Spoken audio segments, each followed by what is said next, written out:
Hello? Hello, Valery. Yes. This is Marshall. Marshall.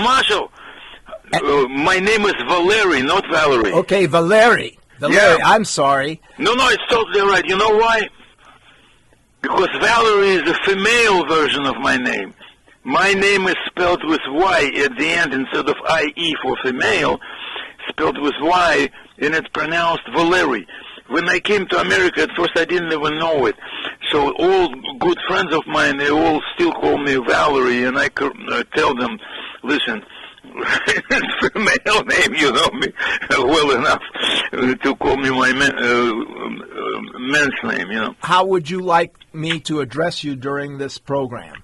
Valery. Valery, okay. You're listening to Mr. Radio, and I'm your host, Marshall. Today's guest journeyed from Soviet Russia to the United States of America to become a key member of Art Blakey's Jazz Messengers. With the Messengers, he has performed at major concert halls, clubs, and numerous television appearances in Europe, Japan, and Brazil. And in the United States, he has made television appearances on To Tell the Truth, the PBS network, National Geographic Today, as well as CNN. It is my pleasure to introduce Valery Ponomarev to the show. Welcome to the show, Valery. Did I say it right? Absolutely. You did such a great job. Thank you so much. You know, I always, not recently, but like a couple of years ago, I started reminding all my friends, particularly old friends, I didn't even know that Valery is actually female version of my name. My name is Valery, which identifies a male, you know. Anyways, I didn't know it. I never said anything. But recently I started telling people, friends particularly who I know for years, listen, my name is Valery. Thank you for pronouncing it correctly. And that's the only time when I interrupt people, correct people or quote-unquote teach them what to do. I never do that, you know. But in this situation, I have to. Well, Valery... Thank you so much, Marshall. You saying it great, actually. Right? I have a bunch of questions for you. And That's why when we started talking today, I addressed you in Russian. I didn't think about it. I didn't really investigate. Do you speak Russian or your Russian origin or anything? But your last name was actually pretty popular in Russia, in former Soviet Union, in Russia today, and I just automatically, out of not even thinking about it, started talking, and you all of a sudden, you're speaking Russian to me. Well, I learned a little bit of Russian when I was in Russia in 1965, but I want to talk about that later. Oh, man, I would love to talk about it because I was still there. Yeah, we may have crossed paths in one of the... That's what I'm talking about. Yeah, in one of the tunnels going underneath the Moscow streets. But, it was been built then, right? Is that what you're saying? Yes. Oh, wow! You know which tunnel? Well, it was a pedestrian tunnel, and I was walking through the pedestrian tunnel. From one side of the street to another street. Yes. To another side of the street. So it must be. Then it was called Gorky Street. Yes, after one of your songs. Tverskaya now. It's back to its original name. Tverskaya. One of your tunes, yes.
Just a short story about the tunnel. I was wearing a Madras jacket and suede desert boot shoes, and I looked like I was from America.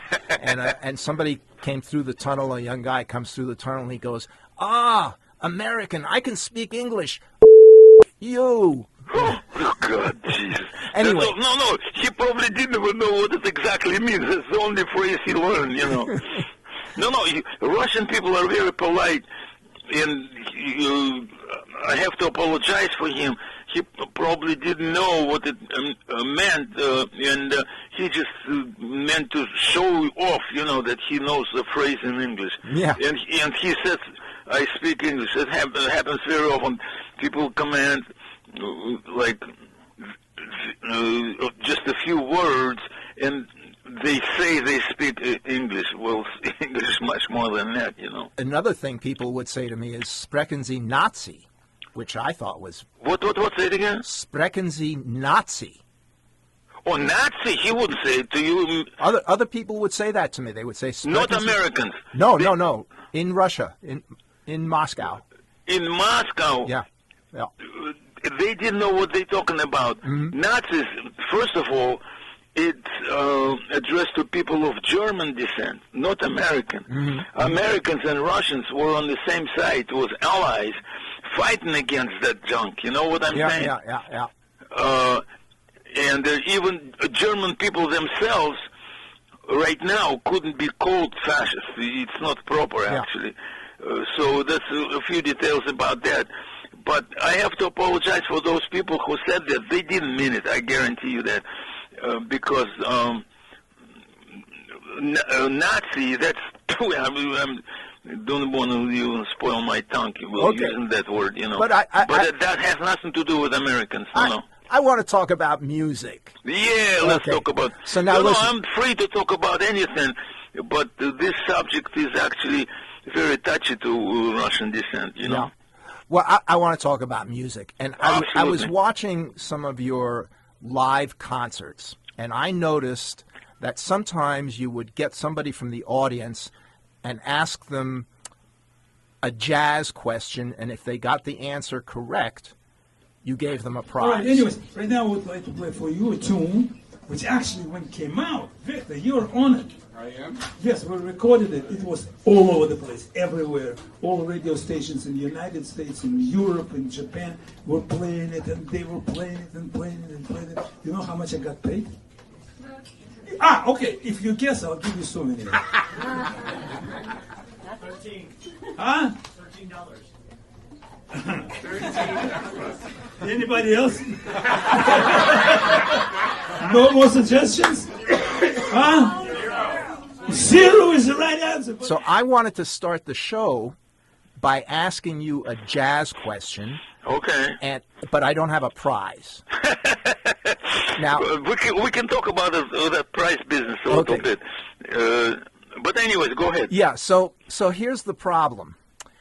I have an album in my record collection. I'm sure you have a copy of this album. And I was going to play a track from that album. And I like to be on the up and up. So I contacted the publishing company that now owns that album. It's changed about 3 different publishing companies. And they really never gave me permission to play the album on my show. And, and my friend said, well, play it anyway. But I decided, no, I'm not going to play it. So instead, what I have done, I'm going to drop the needle on the track of this record to see if you can identify it. But I had to take out the music. So instead of the music, you're going to hear me hum. And to make it a little easier for you, I'm going to describe the album cover.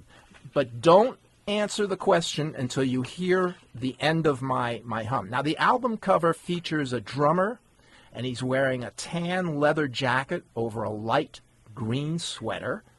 And there's a stage light highlighting his forehead as he uses 2, I think they're called jazz drum mallets, on 3 sets of drums with cymbals to his left and right. And on the album, the typeface is bright orange and green. And this is what the first track sounds like. I hope I don't scratch this record when I drop the needle on here, so let me see. Okay, here we go. Dum de dum de dum dum, dum dum dum de dum de dum dum, dum dum dum de dum de dum dum. Now, in case you still haven't guessed the name of this, I'll do a little bit of the vocals that come in. It goes, let's see. Every morning finds me moaning 'cause of all the trouble I see. Life's a losing gamble to me. Did I give you enough clues? The trouble I see. No, I still don't recognize the melody, actually, I have to admit. But it obviously was not one of the albums I was listening to every day, you know. So you can now spell out the whole thing. Moanin'. It's not Moaning. It's Moaning by Charlie Mingus, probably, but not by Bobby Timmons. Art Blakey. No. Moaning by Art Blakey sounds like this. Pa pa ba ba da da da, moaning. Pa pa pa da pa moaning. That's moaning. Okay, I really did a terrible job of that. Not terrible job, but you I need to work confuse on the titles. That's anyways. If you played it, but anyways, on the Morning album, it sounds just like I was singing to you, and starts with Lee Morgan solo. Pa pa pa da, pa pa pa pa pa pa. For those who don't know it, most phrases played by musicians who know the language, they all have words to it. And this particular phrase actually also has words to it. It sounds like this. Big fat mama. Ba ba ba ba, big fat mama. All right? Well, I wish I could have done as good a job as you did, but how about if we listen, because thanks to, is it Jochen Becker of Zoho Music? Zoho Music? Oh, yeah. That's my album, Yeah, they gave me permission to play this. Why don't I give you permission. Okay. It's actually, technically it should be my property, and I give you permission. Don't worry about it. Okay, well then let's listen to Moanin'.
One of the most famous songs called Morning, written by Bobby Timmons, and the bridge is written by Benny Golson, actually.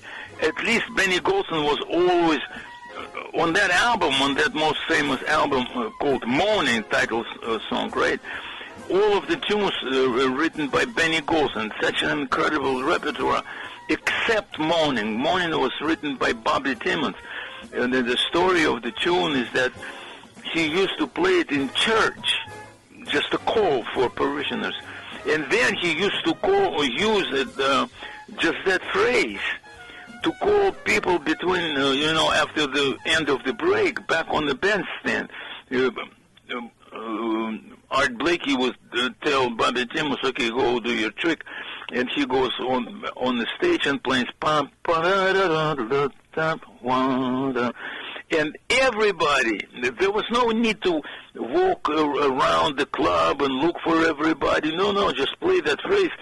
And every musician heard it and showed up on the bandstand very shortly. And then the story goes like this. From Art Blakey, I'm not just repeating somebody else's story. Art Blakey, I heard him saying that several times. When they were recording the album, they recorded all of the tunes, and they all were by Benny Golson, as I mentioned, right? And they still were short of one tune. And Art Blakey said at this point, Bobby went to toilet and came out with moaning. That's the way he said it. He always explained it that way. And he actually used that in different situations too, when he would be like given instructions. When it's time to come in, you come in, When it's time to come in, you come in. Meaning that when the counts comes in, 1, 2, 1, 2, and so on, you don't wait. You don't come after or before. It has to be simultaneously, precisely at the same time for everybody in the band. Other than one came in, or another one came late, or didn't come in at all, and junk like that. And he said, now it's about Lee Morgan. Lee Morgan was in toilet. When I counted, he jumped out of the toilet with the trumpet in his hands. Great That's story. Art Blakey, but in general, it explains very clearly, very vividly, how important it is for everybody. And it's not only for jazz musicians, it's for everybody, all musicians in the world, whatever music they play. When it's time to come in, you come in. And it's one of the phrases I use in my book, actually, if it's okay to speak about it a little bit. Yes. Yeah, my latest, I have two books. One of them was on the flip side of sound, and another one is Art Blakey quotes. And all those educational quotes, Art Blakey was delivering all the time, repeating them and repeating them again and again. And all those educational statements, they made so much sense. So at one time I started to think, let me write it down before I forget it, because time goes on, it takes its toll. As it turned out to be, I still remember them as he was saying them. And so many of them. Music is a collective product, Art Blakey talking, right? Mm-hmm. When it's time to come in, you come in, and so on and so forth. So I made whole book out of this incredible statements. Book is actually incredible, not because I wrote it. I collected those statements, but they actually belong to Art Blakey. And his, how many critics, many musicologists and historians, they call Art Blakey and the Jazz Messengers the greatest jazz university there ever was, which is so true, but they actually don't know exactly what it meant. I did, because I was there, and I heard him saying those educational statements all the time, repeating them. Even musicians in the bandstand, they started talking in between themselves. Me included, I heard that. I didn't say that, but I heard it. So Art is getting too old. He keeps repeating the same thing. Oh, no. I was the only one among everybody knowing exactly what it was. Repetition. That was the key. Because repetition is the mother of learning. You know that expression? You probably heard that. And it came from ancient, I thought, until rather recently, maybe 3-4 years ago, I learned that it actually comes from ancient Greek or even Latin language, you know. In Latin, it sounds like this: repetitio è madre di studiare, which is, in English, would sound like repetition is mother of learning. And I've seen that statement in every classroom in Russia. When I was a child, I used to attend school, of course, right? And teaching was there in Russian. There was, as a foreign language, I learned German, actually, not English. But there was option to learn English. For some reason, I was appointed to a German, which was also very important, particularly at that time, class. But anyways, well, when it was written, повторение мать учения, which is exactly the same thing. Repetitio mater de studiar, repetition is mother of learning. That's what it was. That's why Art Blakey kept repeating it. He obviously knew that. And that's also, of course, in my book I was just mentioning, and you can interrupt me because this subject is so dear to me. I can talk about it. I just wanted to say that not only in Russia were you taught about repetition, but in college I had an instructor who said you have to say something 3 times: once at the beginning of the class, once in the middle of the class, and once at the end of the class, and maybe people will remember it. See, here we go, repetition. But this professor of yours, he knew that. But in most cases, people never say that. If you learn it, I learned it because I saw it in front of me for years, in every classroom I walk into. And I actually thought it was Russian expression. And as I mentioned, only 3-4 years ago, I learned it actually comes from ancient Greek, not even from Greek, but from Latin, which is like thousands of years ago. The same exact expression. Repetitio è madre di studiar. Here you go. How did you meet Art Blakey? That's a beautiful, great question. I love that. I came to, that's another story, of course, how I came to America. And, of course, my greatest aspiration was to meet Art Blakey and hear his band live. But Art Blakey was not in town. Due to his custom, not even custom, but his schedule, he was almost always on the road. He was working all the time. He was always somewhere else, either in the United States or in Japan or overseas, anyway, in Europe somewhere. He was always traveling, and he was not in town. So in the meantime, I met all my heroes, who were in town at the time, right? But not Art Blakey, and I was still like, when do I meet Art Blakey? When do I meet Art Blakey? And then at one time, a friend of mine calls me up and says, "Val, Art Blakey's in town." I say, "What? He's in 5 spot." Oh my God! And of course I was there already, and I heard Monk in there. I heard Charlie Rouse in there, and who else? I heard a lot of musicians. Not John Coltrane, of course, because he was already in another hemisphere by then. But anyways, I met a lot of musicians. But the musicians, and they all played at 5 spot. It was a great club. And then all of a sudden I hear Art Blakey's there. Oh my God! So of course I run there, and here he is. Oh my God! I see Art Blakey himself sitting there. Chin Suzuki was next to him. Walter Davis, incredible piano player, a friend of Bud Powell, was on piano. David Schneider was on tenor. Oh my God! And Bill Hartman, who became my friend actually, was on trumpet. I was there watching this in the front row, and Art Blakey was right in front of me.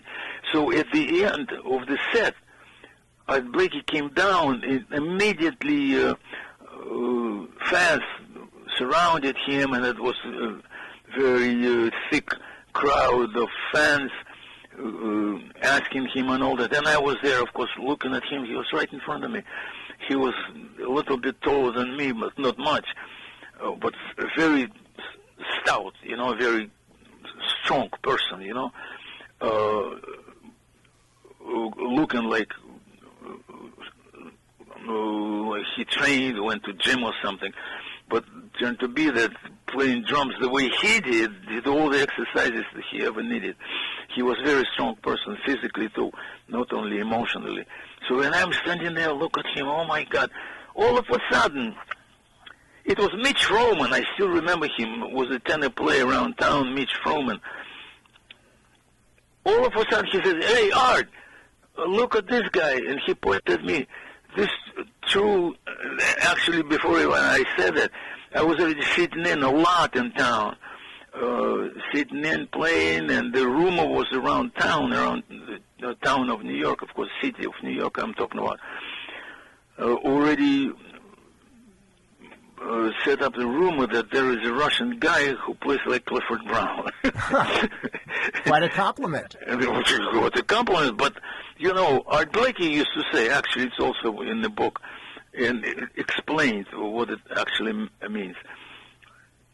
If you know the truth, don't be afraid to say it. So, I'm not afraid to say it, I'm very proud of it. And anyways, this guy points at me and says, look at this guy, he's honest to God Russian, and he plays like Clifford Brown. He, all of a sudden, concentrated his gaze at me, looking at me, and in his eyes, I saw he recognized me. He knew who I was. He knew I was a messenger from Russia. Can you believe that? Uh-huh. And he asking me a question, who are you? I'm saying, I'm a trumpet player from Russia. Where is your trumpet? Wow. So I said, I'll come tomorrow, I'll bring it with me. We'll talk to you then.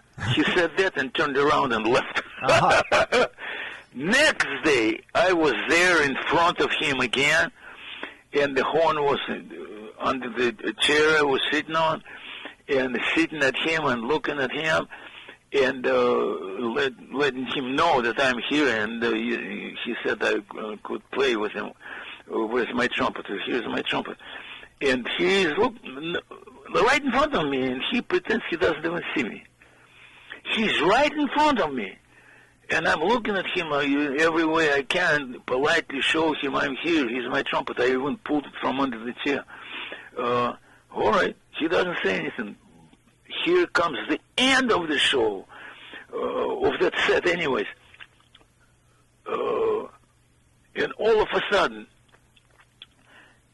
he waves hand at me and say, gesturing me, showing me, it's your time, come in. Man, I didn't know time to take my horn out of the case, and I was in the bandstand. But Art Blakey left. I say, wait a second. I thought I'd be playing with Art Blakey. No, he invited another guy, Jim Lovelace, who was also new in town, coming from, I knew him. I knew Jim. He was a great drummer. And also he came from Texas. But compare coming from Soviet Union, USSR of those days, of Russia, and Texas, that's a big difference, right? And he waved at him too, to sit in and play. Jesus, all right. Okay, I'll play anyways, play theme song. So we played theme song. And as I started improvising, and the Jim started playing, he was a great drummer actually. He's dead now, but he was in full force then, just new in town, just like myself. And he played beautiful.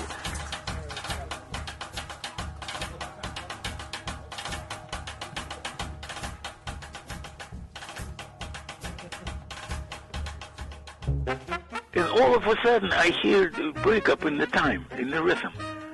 I knew exactly what it was. I didn't need to be told what was going on, but I still turned around and saw Art Blakey changing his symbols of his drum set to the height he needed. He used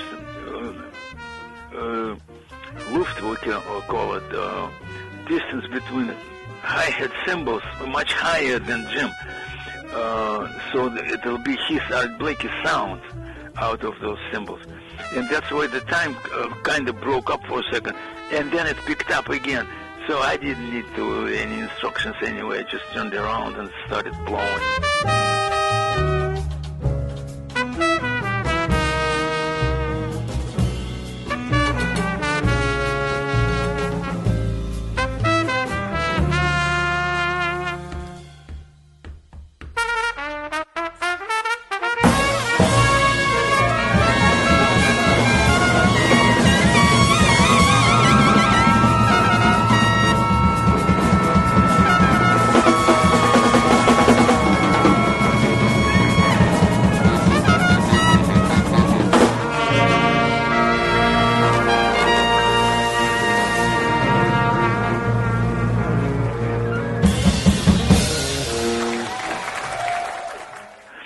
And I played to the end, improvising and all that. I'm playing accompaniment. Oh my God, that's his classic accompaniment. Just like Blakey playing. Imagine getting used to his sound through headphones, through tape recorder, through radio, and all of a sudden you play with live Art Blakey in person, sitting there behind the drum set. That's really, something, life experience, I started playing, then we finished, he came up to, play a ballad. He told me, play a ballad. Usually, as I learned later when I was in the band already, if somebody was sitting in, he was allowed to sit in for a short number, and that's it. Over here, he calls me for second song, and featuring me on the ballad. So I started playing the What's New.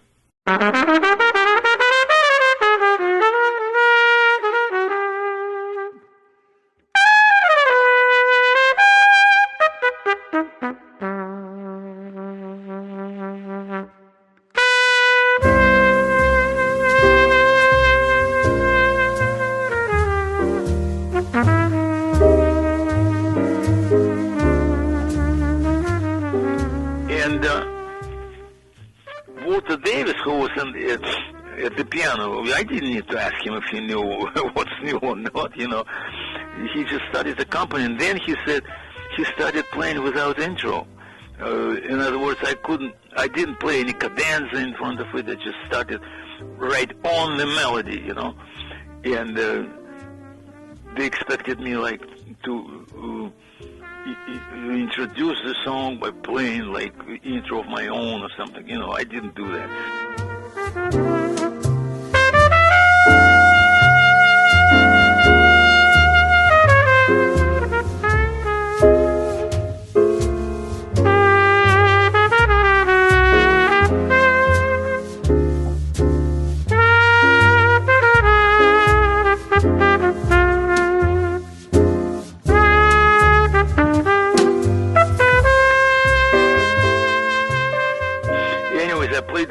After that, he play another song, play theme song.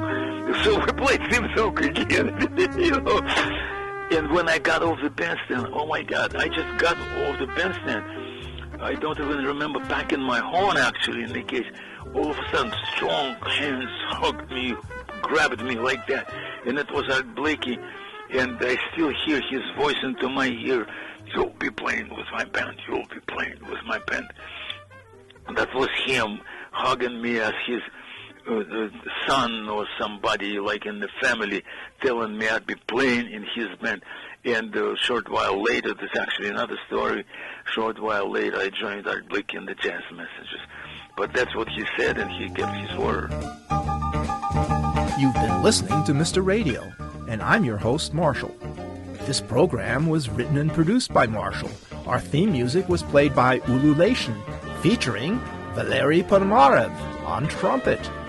Mr. Radio is available wherever you get your podcasts, including iTunes and Spotify. Subscribe to our podcast and leave us a review. And don't forget to tune in next week for another episode of Mr. Radio.